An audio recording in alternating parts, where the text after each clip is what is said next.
Bom dia, a gente está na sede da ONU, em Nova York, num evento que o Valor Econômico está fazendo junto com a Amcham sobre os impactos climáticos 2024. Eu estou aqui com o Goldwyn.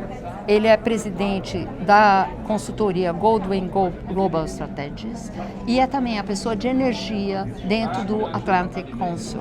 Minha primeira pergunta, David, é sobre as eleições presidenciais nos Estados Unidos. O mundo inteiro está olhando para os Estados Unidos nesse momento. Você acredita que a política climática do governo americano pode mudar e pode mudar quanto? Well, Daniela, it would be hard to have a starker choice between candidates than we have with Kamala Harris and Donald Trump. And it has very serious implications for both climate and energy policy. And right now the election is really, it looks almost like a tie, so it's very uncertain.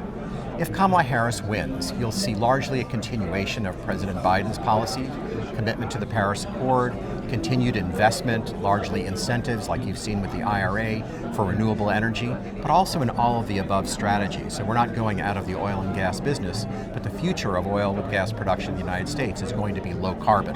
So you're going to see environmental regulations continue and a strong commitment to the international process. Donald Trump, on the other hand, is likely to withdraw again from the Paris Agreement. If he has a congressional majority, right now that's uncertain, then he will attempt to limit through regulation the implementation of the IRA. He can't roll it back, but he can make it very difficult to implement. And I think you're going to see a very serious change in the U.S. international posture towards climate change. And so it's going to be a very stark choice. The thing that makes the most difference will be who wins the Congress, because that's where we'll decide about the money. And if it's divided government, it'll be hard for Donald Trump to roll things back, but you're not going to see big dollars. And so it'll largely result in the private sector and voluntary efforts if Donald Trump wins. O senhor mencionou o Inflation Reduction Act, que a gente fala IRA, que é uma política, a mais ambiciosa política climática dos Estados Unidos, feita pelo presidente Biden. Qual impacto ela teve nos Estados Unidos, na matriz energética dos Estados Unidos, na transição energética dos Estados Unidos ao longo desses anos?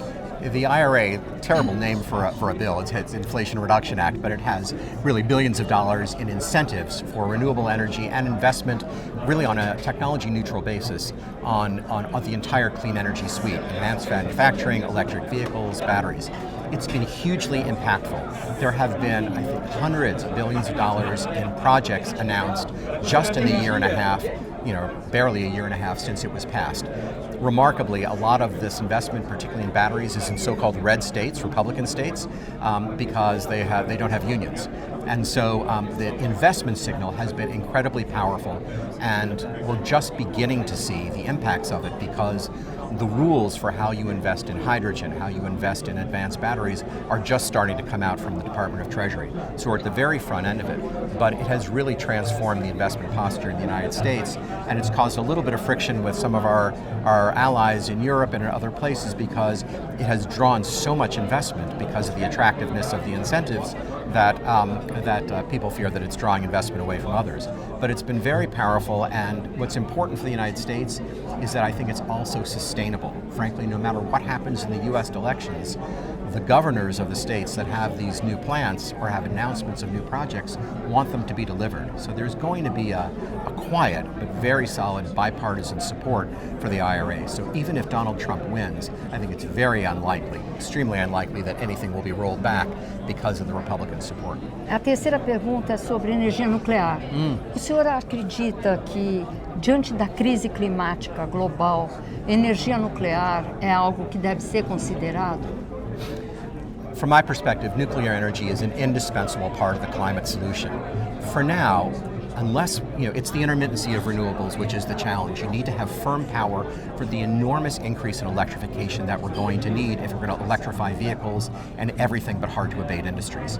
And so the United States, nuclear is something like 20% of our power base right now.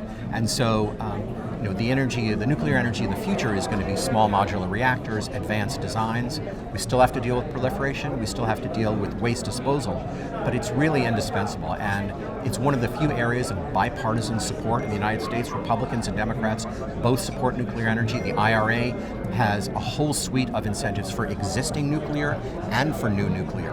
And for countries, particularly in Africa or remote locations, small modular reactors have the ability to deliver clean power at scale in places where the transmission grid is not likely to go. You're not going to have cross-country transmission built in sub-Saharan Africa. It will take decades.